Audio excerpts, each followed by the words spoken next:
If you've been holding off building a gaming PC because of the astronomical price of graphics cards lately, well, the wait may finally be over. Let's see what we can put together today, brand new, for just $1,000 US.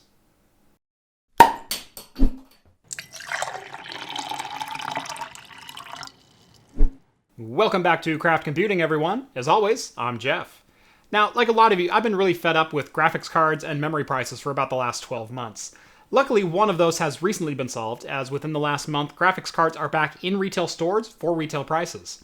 So today we're going to go through building a $1,000 PC, benchmark it, overclock it, and see if it's a good value. For starters, I picked up a Ryzen 5 2600 6-core 12-threaded CPU for $190. It comes with the AMD stock Wraith cooler, which is adequate, but as you'll see in the overclocking, you could definitely go for a cooling upgrade. However, for budget purposes, I left just the stock cooler in there for now.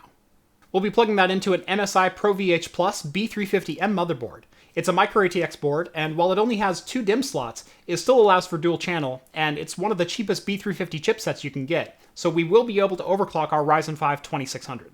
For memory, I'm going to be using the same 8GB dual channel kit of G.Skill Ripjaws 5 that I used for my 2200G build back in March. Go ahead and click right up here if you want to see what $500 can build you today. Now, 8GB at $105 is still probably the best bang for the buck that you can get, but you can spring for 16 gigs, it'll just cost you about $80 more. And the star of today's show, and the whole reason for this build, is our EVGA GTX 1066GB Superclocked Edition that you can pick up on Amazon for just $279. Now that's still slightly higher than where the cards bottomed out at. They were selling for about $259 before all the inflation happened. But you can get that card today at retail price. Storage is going to be handled by a combination of a SanDisk 240GB SSD Plus and a Western Digital 2TB blue drive. But of course, all of these parts need a place to live. So how about the all-new Corsair Crystal 280X Micro ATX case in black? It's got tempered glass side panels, and I added just a splash of RGB thanks to an addressable LED fan kit I picked up off Amazon. So let's put it all together, run some benchmarks, and then overclock it to see where $1,000 can get you today. Roll it!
So there you go, one RGBified Corsair Crystal 280X a Ryzen 5 2600, and a GTX 1066 gig card, all for $1,020. So would I recommend this combination of parts for your next build? Yes, but at the same time, no. Honestly, this stock cooler needs an upgrade if you plan on overclocking. Under stock frequencies, the Wraith reached only about 80 degrees Celsius under full load. However, when I overclocked to 4.1 GHz at 1.4 volts, I reached 95 degrees Celsius, which is way hotter than I want to run the CPU. And honestly, so is 80 degrees. I prefer to run these in the 60s, just for longevity's sake. So if you've got another $35 to $50 to throw at this system, I would honestly upgrade the cooler first and foremost. Secondly, I would not buy the fans that I bought here. Honestly, they look great, the LEDs are fantastic, except that most of the LED effects are of the unicorn vomit variety. I have no control over the individual lighting, unless I want it to just be a static color, which, why did I spend $45 for addressable lights if I'm just going to run blue rings? Secondly, you cannot control the fan speed on these. Now, there's no speed button on here, there's no speed button on the controller, so these fans run at about 1,000 to 1,200 RPM, based on what I can find. They do fine, but they're certainly not cooling the system as well as it could. There's not a whole bunch of airflow coming out of this case. You could certainly do better as far as the airflow goes. Overclocking on this system, I actually did fairly well. My Ryzen 5 2600 managed 4.1 GHz at 1.4 volts, and I believe there was still more to be had if I had some better cooling on this. Again, I mentioned the stock cooler on this hit 95 degrees Celsius at that 4.1 GHz.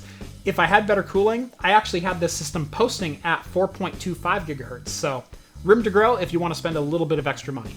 The EVGA Superclock 1060, I did manage to get to 2068 MHz from the 1974 stock boost that it has out of the box, so pretty decent performance gains there as well.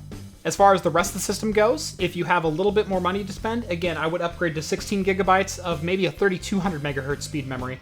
Definitely upgrade the fans, definitely upgrade the heatsink. Beyond that, solid build, and I'm really impressed with the numbers I got here. But as always, it comes down to, what did you guys think of this build? Let me know down in the comments, and make sure to like and subscribe if you haven't done that already.